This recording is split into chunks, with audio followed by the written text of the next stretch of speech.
Cette vidéo vous est présentée par la boutique lilojeu.ca, un service personnalisé par une équipe de passionnés d'ici.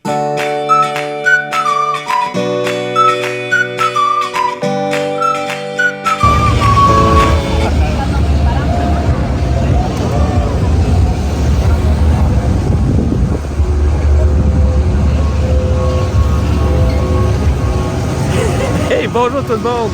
Bienvenue dans le coup de cœur du mois de septembre.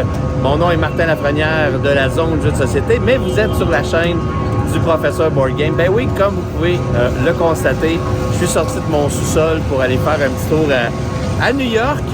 Alors, je suis là pour vous parler de mon coup de cœur du mois de septembre. J'ai pas joué à beaucoup de jeux, il s'est passé beaucoup de choses, mais j'ai quand même eu le temps de jouer à un excellent jeu. Et mon coup de cœur, c'est le jeu Wild Tiled West, qui est un excellent jeu de placement de tuiles dans le monde du Far West, qui n'est pourtant pas habituellement le thème que j'apprécie beaucoup. Alors, c'est un jeu de dés, c'est un jeu où on va avoir un lopin de terre sur lequel il va falloir placer des tuiles. On va lancer des dés et en fonction de où les dés vont se placer sur un plateau central, on va aller choisir justement des tuiles pour aller les placer sur notre lopin de terre et afin d'optimiser le plus possible le placement, aller chercher des bonus, aller chercher des points. C'est vraiment un jeu qui est très cool, qui est très fun, qui est simple et qui est agréable. Vous pouvez y jouer en solo si vous voulez, donc il y a comme un genre de petit automa, mais c'est un beat your own score par contre. Donc c'est pas le solo que j'aime particulièrement, mais vous pouvez aussi utiliser l'application, donc aller sur votre téléphone, aller télécharger Direwolf, puis vous allez pouvoir jouer une mini campagne en solo qui est vraiment cool. Fait que voilà, c'est mon coup de cœur, Wild Tiled West de la compagnie Direwolf Game. Alors voilà, c'était Martin en direct de New York. On passe à toi, mon prochain.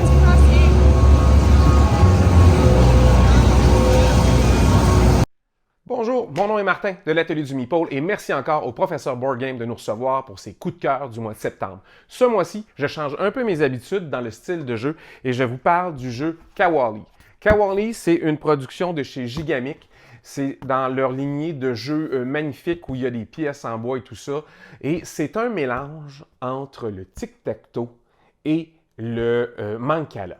C'est un jeu magnifique, c'est un jeu qui se joue rapidement, c'est hautement addictif et vous allez vouloir en jouer plusieurs parties en ligne. Alors, je vous montre de quoi ça a l'air rapidement. Alors, dans une partie de Kawali, vous avez une grille de 4x4 comme ça, où il y aura à chaque coin 2 galets comme ça, jaunes. Il y a un joueur qui prend les galets rouges, un joueur qui prend les galets blancs. Qu'est-ce que vous devez faire? Bien, à votre tour, vous prenez un de vos galets et vous le posez quelque part sur une pile de galets ou un galet existant et vous vous déplacez. Comment vous vous déplacez? Bien, vous allez laisser à chaque fois un galet quelque part, comme ça. À partir de l'endroit où vous êtes parti, 1, 2, 3, et vous avez un galet de rouge d'installer de votre couleur. Votre adversaire pourrait faire la même chose, mais en venant ici, comme ça, et couvrir votre galet. Le but, c'est d'arriver à faire une ligne droite en hauteur comme ça, en longueur comme ça, ou une diagonale. Par contre, vous ne pouvez pas vous déplacer comme ça en diagonale. Et vous devez toujours laisser les galets à chaque mouvement que vous faites. Donc, si je veux vraiment améliorer mon sort, éventuellement, je devrais me servir de plusieurs de mes galets pour faire avancer la partie. Et ce qui est intéressant, c'est que vous pourriez faire des choses comme ça, vous voyez, et vous approcher de votre but. C'est simple, c'est tellement simple, mais c'est tellement bon. À chaque fois que j'ai montré ce jeu-là, personne n'a voulu en jouer une partie. Tout le monde a voulu en jouer 2, 3, 4 et 5. Alors, vous avez vu comment ça peut être simple et efficace en même temps. C'est vraiment un mélange de tic-tac-toe et de Mancala. C'est très stratégique, comme vous ne pouvez pas vous déplacer en diagonale seulement à gauche ou à droite. Vous devez laisser un galet, c'est toujours les galets du dessus qui comptent. Alors, c'est vraiment un jeu facile à montrer aux gens. Ça prend 2 secondes à expliquer, ça prend 4 à 5 minutes de jouer une partie et on recommence. C'est hautement addictif. Je vous conseille grandement Kawali. On vous présente notre dernier coup de cœur, qui est un énorme coup de cœur là, pour l'équipe, c'est Doggerland. C'est un jeu pour 1 à 4 joueurs, les parties d'environ 30 minutes par joueur pour 14 ans et plus. C'est un jeu de placement d'ouvriers, gestion de ressources et programmation. Puis je vais vous avouer là, que quand j'ai lu les règles, j'étais un peu sceptique parce que ça avait l'air un peu générique, placement d'ouvriers, parce que on va chercher de la nourriture, on va faire des bébés pour avoir plus d'ouvriers, pour faire plus d'actions, puis il faut faire des habitations pour accueillir nos nouveaux habitants, etc. Sauf qu'une fois qu'on joue, là, c'est vraiment une autre chose parce que le gros de la mécanique, c'est chasser et cueillir pour récolter nos ressources, pour se nourrir. C'est le cœur de notre tribu réellement. Puis il y a plein de mécaniques qui sont bien utilisées dans le thème aussi, avec tout fait du sens, tout est super bien imbriqué. Par exemple, pour la chasse, les animaux vont se déplacer d'une ronde à l'autre, fait qu'il va falloir se déplacer pour réussir à les atteindre. Puis les ressources aussi sont épuisables.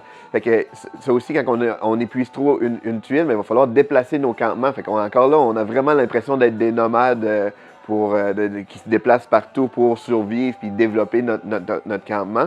Après ça, il y a d'autres petites mécaniques qui sont le fun, comme par exemple peindre une fresque. C'est quelque chose qu'on voit souvent dans des jeux avec des thèmes de préhistoire.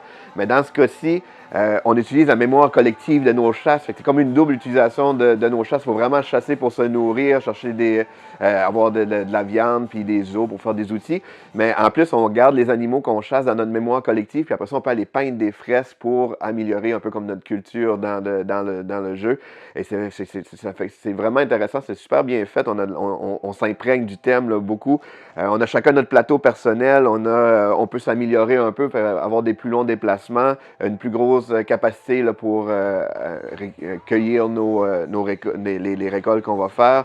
Il y a plein de mécaniques le fun, comme par exemple la nourriture à périr aussi. Fait que faut bien planifier nos choses parce qu'on ne peut pas garder notre nourriture à l'infini parce qu'elle sera plus bonne. Puis au travers de ça, on a un chaman qu'on peut gérer qui nous donne des habilités spéciales. Donc c'est vraiment le fun, c'est super bien monté, c'est fluide parce que puis comme je disais, le thème est tellement présent que tout fait du sens dans le jeu, fait que c'est facile à embarquer dedans. Puis le jeu, il y a une super belle présentation, là, des belles composantes. Donc je le conseille énormément, là, c'est Doggerland. Salut tout le monde, ça fait la 6e, 7e fois que je m'essaie. À chaque fois, il y a une voiture qui passe, donc je vais faire ça super vite.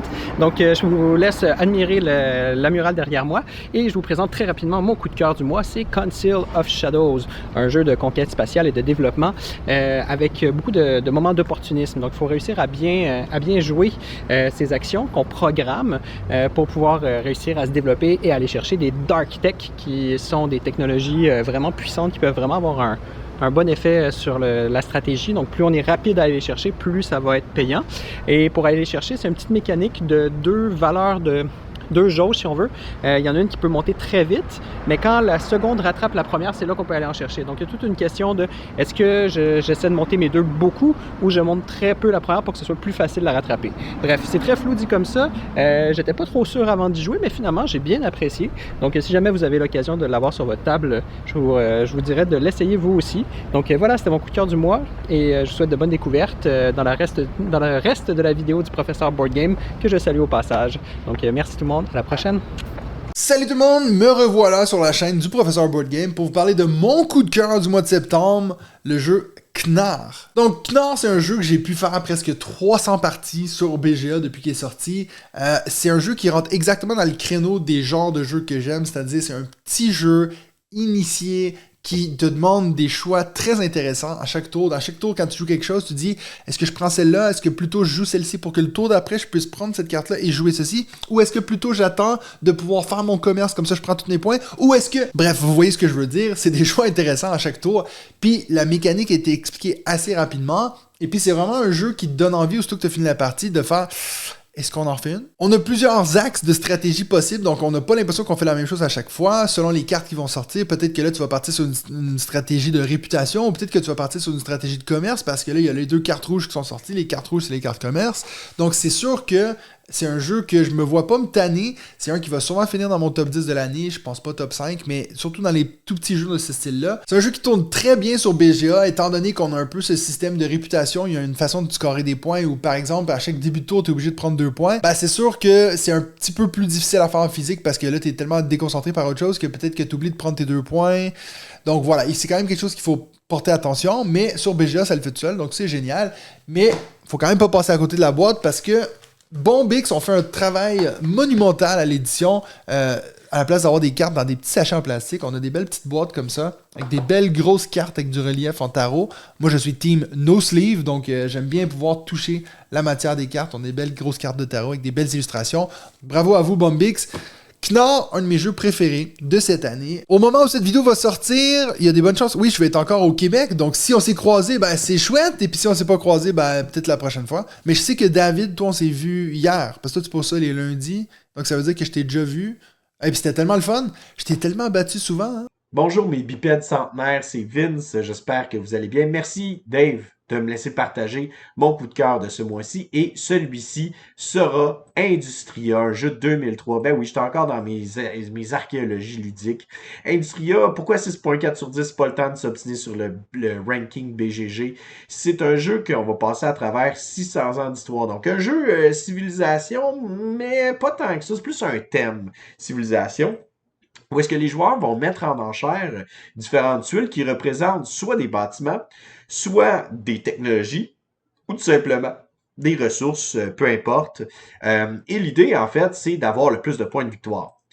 Premièrement, chose intéressante, c'est qu'il n'y a pas de points cachés. Donc, la personne qui va récolter une tuile, on sait exactement combien de points potentiels elle peut faire.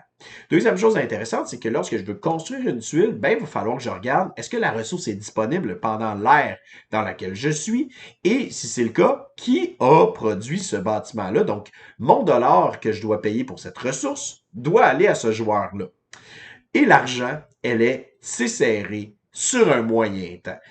Une enchère qui se gagne à 3$, ça se voit un petit peu, pas beaucoup. Parce que 3$, c'est énorme dans le jeu, là, juste pour vous donner une idée. Mais surtout, la petite twist, c'est comment est-ce que les enchères fonctionnent. Il va y avoir un encanteur. Et cet encanteur-là va avoir 4 tuiles qu'il va pouvoir mettre en enchère.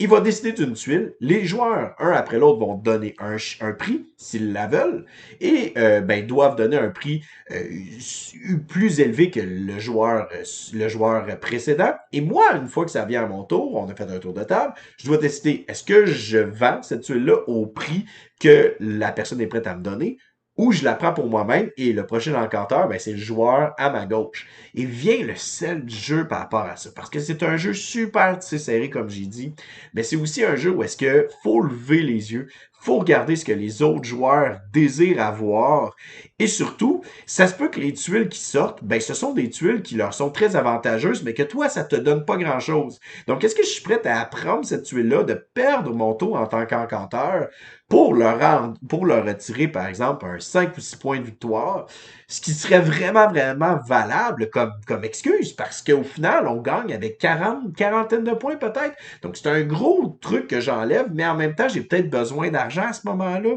C'est ça vraiment le beauté de ce jeu-là, c'est le fait qu'on est toujours pris dans des choix déchirants à chaque tour et qu'il faut faire l'analyse de ce que les autres joueurs ont. Donc, si ça vous intéresse, ce genre de jeu-là, très serré, qu'on va toujours être en train d'analyser, de regarder, qui est vraiment, vraiment simple, mais qui a une belle profondeur, je vous le recommande chaudement. Sur ce, j'ai dépassé mon 2 minutes. Je m'excuse, Dave. J'espère que tu vas l'accepter quand même. Et je vous souhaite à vous et vos amis un bon jouage. Bonjour à tous, c'est Marion de la chaîne Je vous explique les règles. Merci David de m'inviter une fois de plus dans cette vidéo de coup de cœur.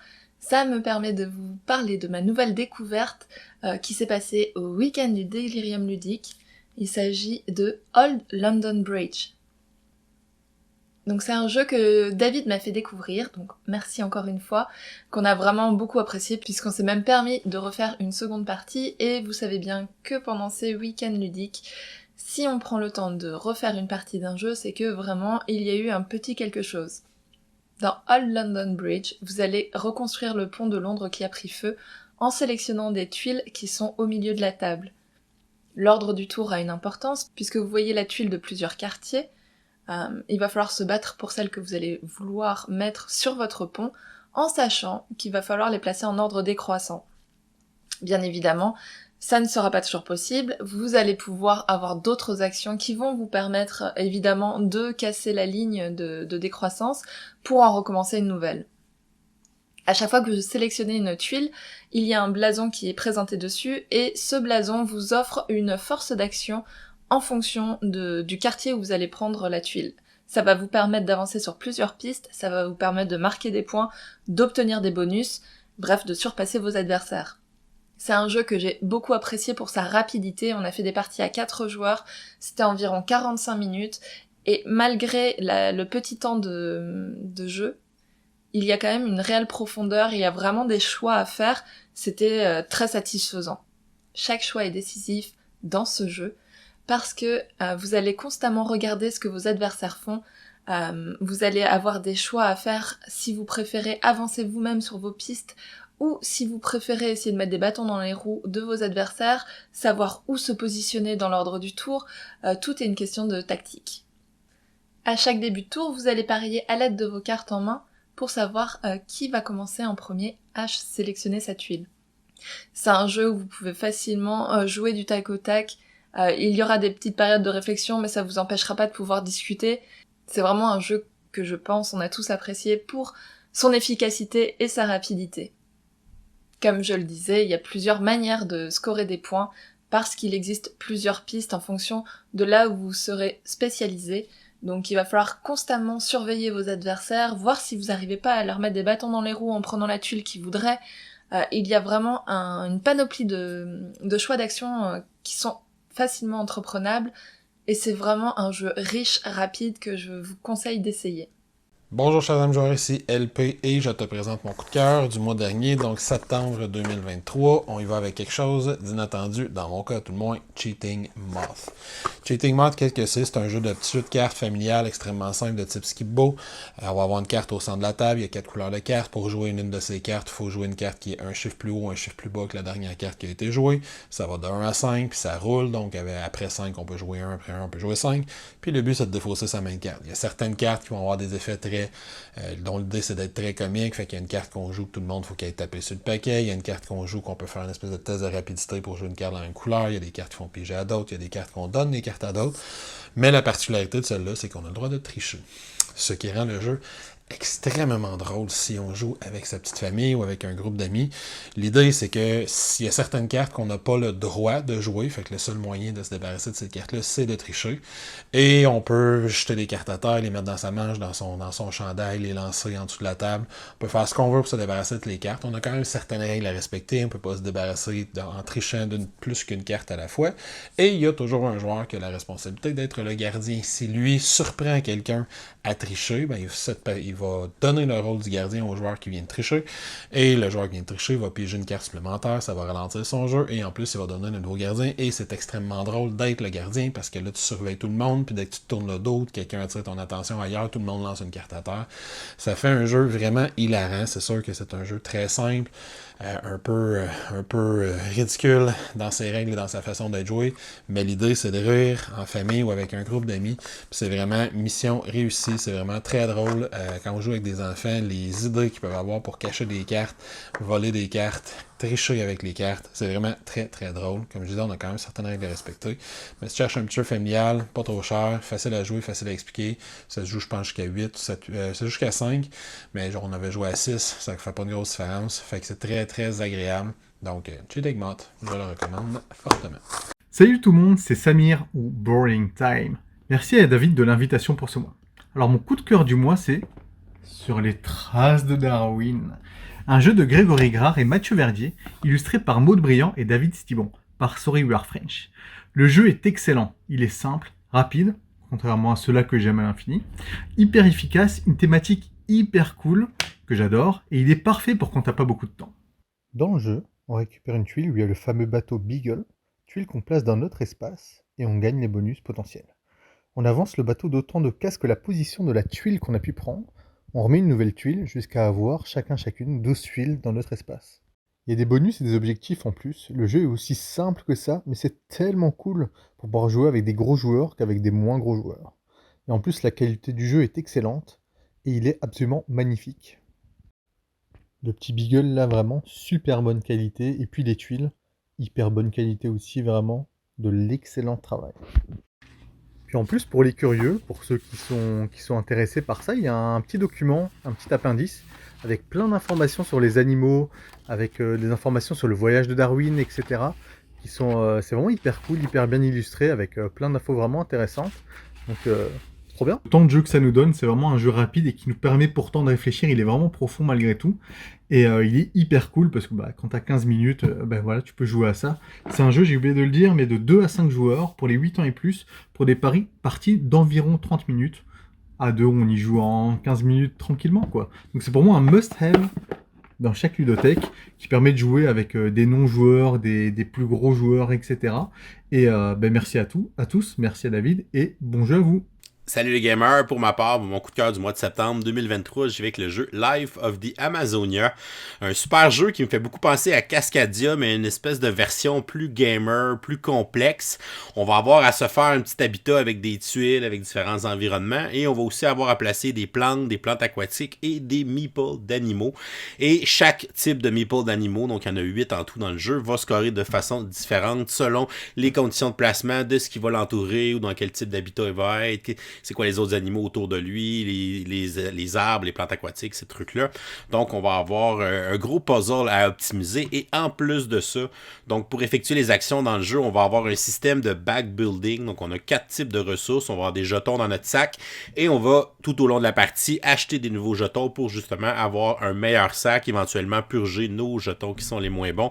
Donc, on a tout un aspect back building qui va faire l'économie des différentes ressources. Et c'est avec ces ressources-là qu'on va faire les différentes actions dans le jeu et qu'on va avancer sur des pistes aussi qui pourront nous donner des bonus, qui pourront nous donner des points. Fait que bref, un gros jeu avec du backbuilding, un gros puzzle avec des tuiles, des animaux et tout ça. Et on a aussi l'aspect d'avancer sur des pistes. Donc tous des éléments que j'aime beaucoup dans les jeux. Donc ça fait un beau mélange tout ça ensemble. Les meeples sont vraiment magnifiques avec les animaux. Par contre, tous les éléments un peu en carton dans le jeu sont un peu cheap, mais on peut acheter des versions en bois qui sont des add-ons pour le jeu. Donc on peut avoir les jetons de ressources en bois pour mettre dans notre sac, ce qui est quand même plus agréable au toucher. Donc, mon coup de cœur pour le mois de septembre 2023, Life of the Amazonia, que j'ai eu la chance de faire des parties à 2 et 4 joueurs.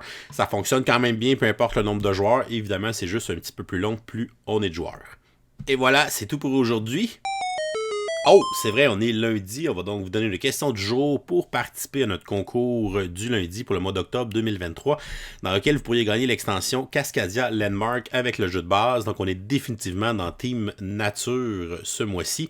Donc, pour participer, c'est très simple. Répondre à la question du jour en commentaire YouTube sous la vidéo. Et la question du jour est la suivante. Quel est votre jeu coup de cœur du mois de septembre 2023? Donc, laissez-nous la réponse en commentaire pour pouvoir enregistrer votre participation. Encore une fois, un gros merci à tout le monde qui m'a envoyé une vidéo coup de cœur pour ce mois-ci. Donc, merci d'avoir pris le temps de le faire et de le partager avec toute la communauté des joueurs. Donc, on a bien hâte de lire vos coups de cœur du dernier mois. On se revoit le mois prochain pour un autre segment coup de cœur. Et avant de partir, je voudrais quand même remercier les gens qui se sont déplacés la semaine dernière, donc à Sorel-Tracy, qui sont venus assister à notre 100e épisode de podcast, du podcast Un Board Game Presque Parfait, qu'on a enregistré devant public. Donc une idée un peu folle qu'on voulait faire. On a eu vraiment beaucoup de fun, beaucoup de plaisir à vous rencontrer, jaser avec vous autres, aussi d'enregistrer l'épisode devant vous autres. On a fait un épisode un peu plus léger, un peu plus humoristique aussi. Donc, on a eu vraiment beaucoup de plaisir à le faire et à l'enregistrer devant vous et vous faire participer aussi pendant l'émission. Donc, c'était vraiment trippant comme événement. Donc, on espère pouvoir refaire cela éventuellement. Donc, ça a été vraiment une belle expérience de notre côté. Donc, merci d'être embarqué dans nos folies encore une fois et merci de nous suivre, que ce soit sur la chaîne avec les vidéos ou bien sur le podcast. Donc, on se revoit le mois prochain pour un autre segment coup de cœur et d'ici ce temps-là, continuez de gamer.